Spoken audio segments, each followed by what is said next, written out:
Hello students, अकनी knowledge channel में आपका स्वागत है। आज की वीडियो में हम जानेंगे कि गोलीय दर्पणों में चिन्ह परिपाटी और कुछ दूरियों के बारे में। तो सबसे पहले हम जानेंगे दूरियों के बारे में और फिर उसके बारे जानेंगे हम चिन्ह परिपाटी के बारे में। तो स्टूडेंट्स, आपने देखा था कि जो गोलीय दर्पण होते हैं वो दो प्रकार के हैं, एक अवतल दर्पण और दूसरे उत्तल दर्पण। अवतल दर्पण वे हैं जिनमें प्रकाश का परावर्तन दबी हुई सतह से होता है। उत्तल दर्पण वे हैं जिनमें प्रकाश का परावर्तन उभरी हुई सतह से होता है। दोनों ही प्रकार के दर्पणों में वस्तु दर्पण के सम्मुख बाईं ओर रखी जाती है, लेफ्ट साइड रखी जाती है और वहीं से प्रकाश की किरणें चलती हैं। आइए अब हम इस संबंध में और आगे समझते हैं। आप यहाँ चित्र में देख रहे हैं, एक मैंने दर्पण दिखाया है और इसमें प्रकाश का परावर्तन दबी हुई सतह से। आप जानते हैं ये गोलीय दर्पण है और गोलीय दर्पण जिस खोखले गोले के बने होते हैं उस गोले के केंद्र को दर्पण का वक्रता केंद्र कहते हैं, उसे सी से हम प्रदर्शित कर रहे हैं। अब उसके सम्मुख एक वस्तु रखी गई है, सी और पी का आधा एफ है और उसके सम्मुख एक वस्तु रखी गई है, ये ए बी। तो सबसे पहले हम देखेंगे कि भाई वस्तु की दर्पण से दूरी, ये वस्तु है और ये हमारा दर्पण है, तो ये यहां से लेके यहां तक की दूरी क्या कहलाती है? वस्तु से दर्पण तक की दूरी को स्टूडेंट्स हम u से प्रदर्शित करते हैं, यानी कि ये हमारा हुआ u।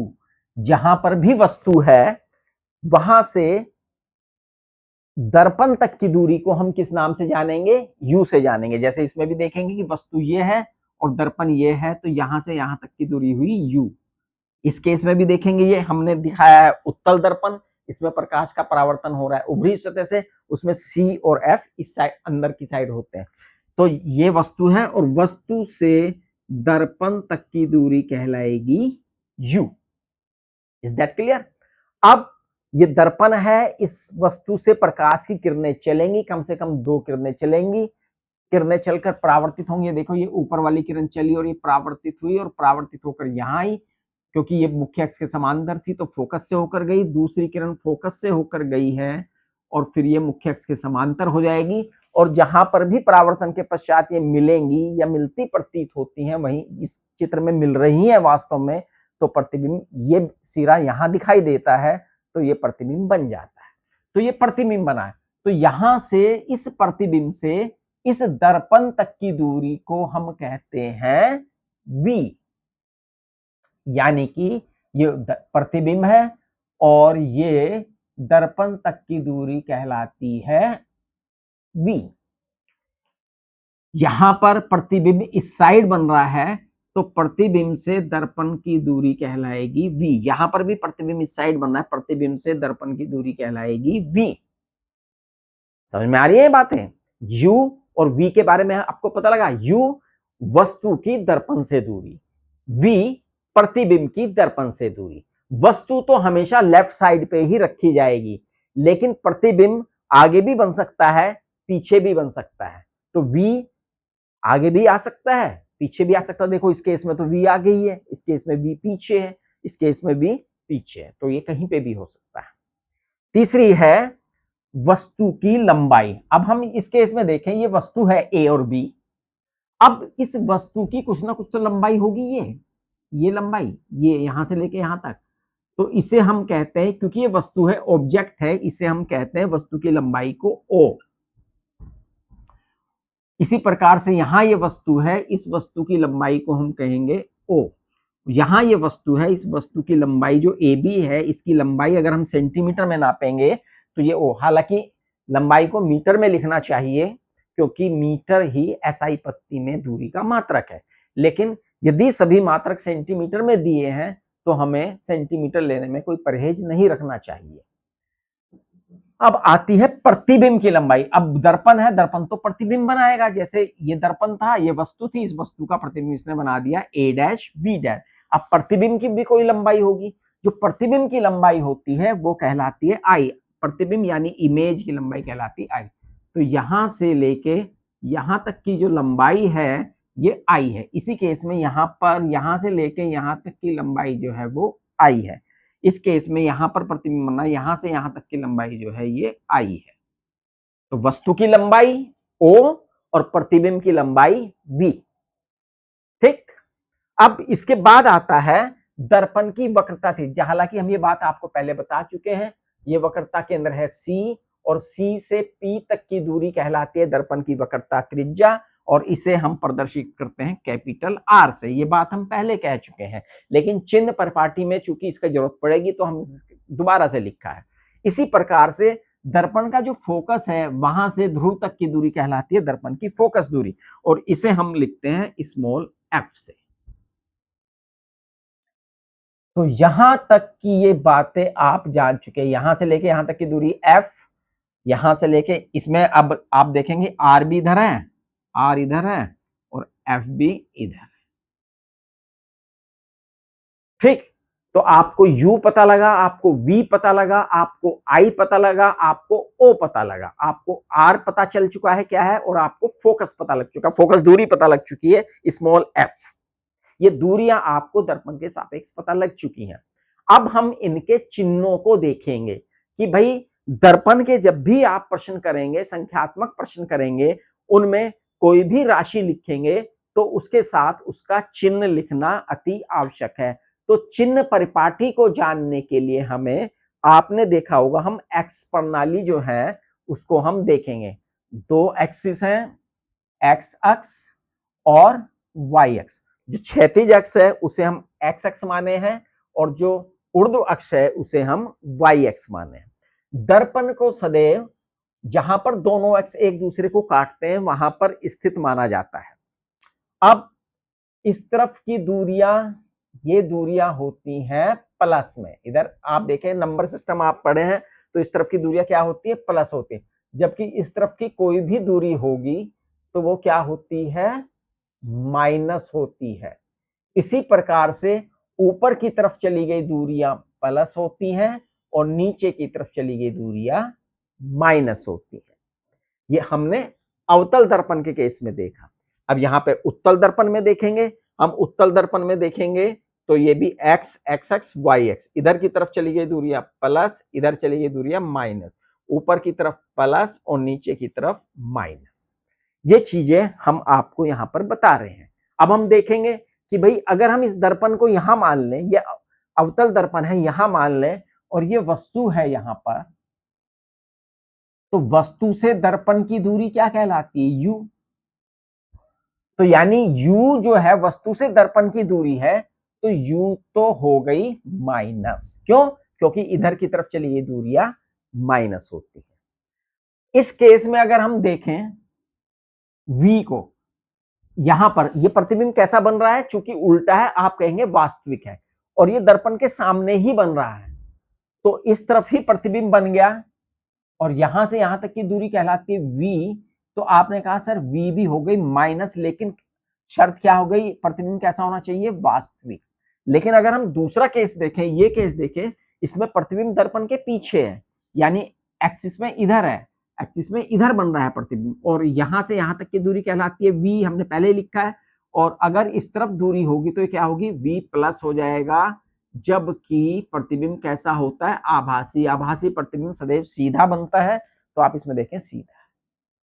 अब हम देखेंगे O के बारे में और I के बारे में। ये ऑब्जेक्ट है O तो चूंकि हमेशा ऊपर ही रहता है, तो O हमेशा प्लस, O का मान प्लस है, वस्तु की लंबाई।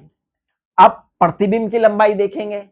अब यहां पर ये प्रतिबिंब I है, ये कैसा है, वास्तविक। I नीचे बन रहा है, तो ये कैसा है, नीचे की तरफ की दूरियां क्या होती है, माइनस। तो माइनस है जब प्रतिबिंब वास्तविक है। और इस केस में V ऊपर है, I ऊपर है, ये देखिए, और यहां पर I हो गया प्लस जब प्रतिबिंब क्या है, आभासी।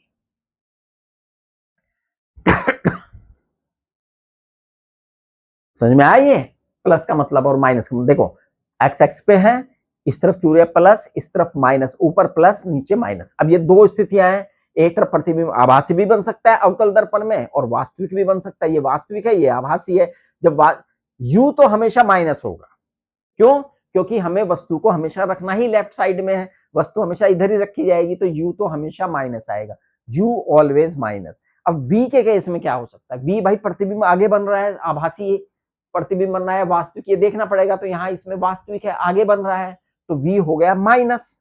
और यदि प्रतिबिंब पीछे बन रहा है, ये तो है आभासी, तो v हो गया प्लस।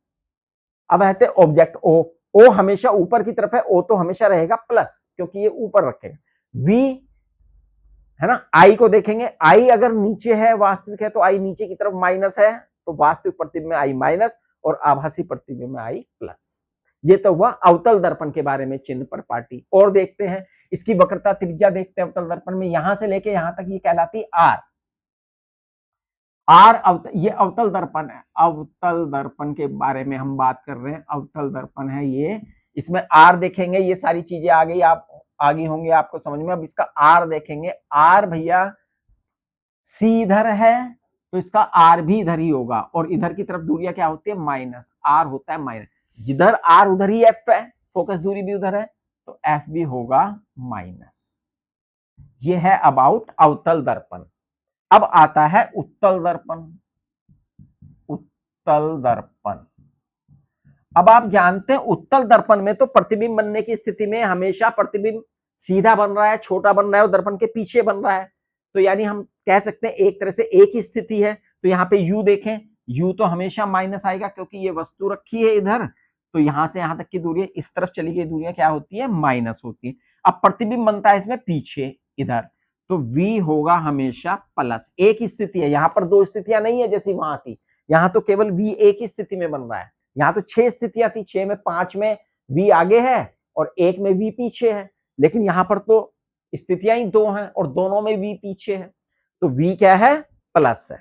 अब देखेंगे ऑब्जेक्ट o, ये है o तो हमेशा प्लस रहेगा, ऊपर की तरफ है। अब देखते हैं i है प्रतिबिंब की लंबाई, प्रतिबिंब यहाँ पर हमेशा पीछे बन रहा है, तो i भी क्या है बच्चों, प्लस है, और प्रतिबिंब भी प्लस है, तो इसका मतलब ये हुआ कि o भी प्लस और i भी प्लस हो गए दोनों। अब देखते हैं r, वक्रता त्रिज्या, अब इसका केंद्र इधर है तो r भी इधर होगी, r प्लस r, जिधर r उधर f, तो f भी क्या होगी, प्लस। तो आप देख रहे हैं इसमें u को छोड़कर, u माइनस है, बाकी सभी चीजें क्या है, प्लस है। किसमें, उत्तल दर्पण में। यह है चिन्ह पर पाटी, लेकिन बेसिक तरीका यही है कि भाई हमें चिन्ह को अक्ष पे रख के देखना है दर्पण को, कि भाई किस तरह से हमारे चिन्ह निकल कर आ रहे हैं। तो चिन्ह आपको समझ में आए होंगे। अब हम अगली बात पे चलते हैं, अब हम इनमें संबंध देखना शुरू करें भाई, ठीक है, चिन्ह हमने देख ले, अब इन राशियों में जो हमने राशियां देखी इनमें संबंध देखना शुरू करें। अब सबसे पहले आता है रेखीय आवर्धन। किसे कहते हैं रेखीय आवर्धन, देखिए जब कोई वस्तु होती है तो वस्तु का प्रतिबिंब दर्पण बनाता है। अब वो दर्पण जो प्रतिबिंब बन रहा है, अब उन दोनों में अनुपात कैसा है, उससे बड़ा प्रतिबिंब बना रहा है, छोटा बना रहा है, कितना छोटा बना रहा है, तो इस बात को ही हम रेखीय आवर्धन के द्वारा समझेंगे। तो प्रतिबिंब की लंबाई तथा वस्तु की लंबाई के अनुपात को दर्पण का रेखीय आवर्धन कहते हैं। किस किस की लंबाई के अनुपात को, प्रतिबिंब की लंबाई, प्रतिबिंब की लंबाई, प्रतिबिंब की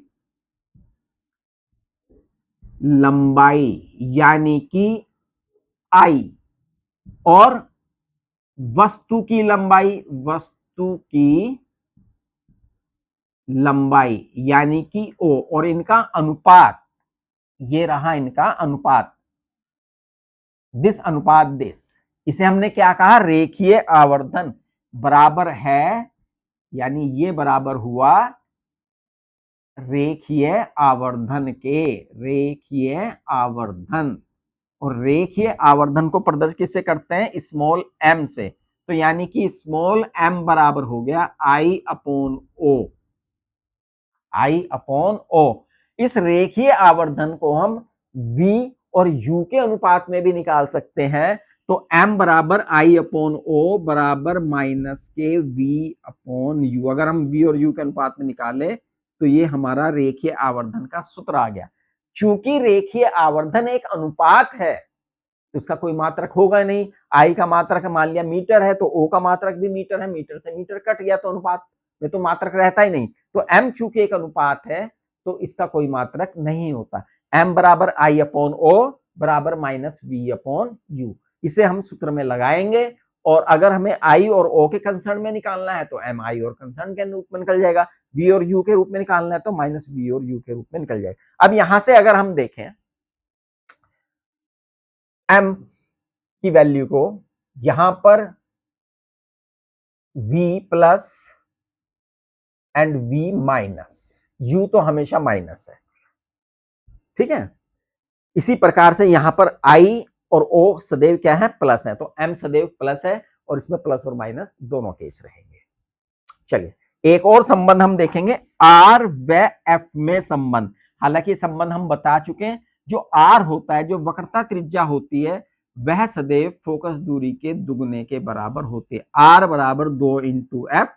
लेकिन चूंकि अब हम चिन्हों को जान चुके हैं तो हमें देखना पड़ेगा कि वो अवतल दर्पण है या उत्तल दर्पण है, उसी के अनुसार हमें चिन्ह लगाने। यहां पर भी जब हम फार्मूले में रखेंगे तो हम आई, ओ और v और u के चिन्ह सहित मान रखेंगे। ये चिन्ह तो ऑलरेडी सूत्र में है, तो इस चिन्ह से इतर अलग, यानी कि हमें बाकी चिन्ह भी हमें रखकर चलने हैं। एक और महत्वपूर्ण संबंध है u, v और f में संबंध। दर्पण के लिए u, v और f में जब हम संबंध को देखते हैं तो हमारा संबंध निकल के आता है 1/f बराबर 1/v प्लस 1/u। इसे हम सिद्ध भी कर सकते हैं, प्रमाणित भी, प्रमेय द्वारा सिद्ध भी किया जा सकता है, लेकिन आपको याद रखना है 1/f बराबर होता है 1/v प्लस 1/u। तो ये कुछ सूत्र हैं, फार्मूले हैं, जो हमें इन दर्पणों में इनके संख्यात्मक प्रश्न करने के लिए हमें पता होने चाहिए। आशा है आपको ये सारे के सारे सूत्र, चिन्ह सहित चिन्ह परिपाटी, ये दूरियां अच्छी तरह से समझ में आई होंगी। फिर अगली वीडियो में हम आगे बढ़ेंगे तो हम संख्यात्मक प्रश्न को हल करेंगे, देखेंगे कि इन सूत्रों पर आधारित हम दर्पण के जो संख्यात्मक प्रश्न हैं उन्हें कैसे सॉल्व करते हैं। जब तक के लिए गुड बाय, और हमारी वीडियो को दोस्तों ज्यादा से ज्यादा लाइक, शेयर और चैनल को जब ज्यादा से ज्यादा सब्सक्राइब कीजिए। तो मिलते हैं नई वीडियो में। Thank you.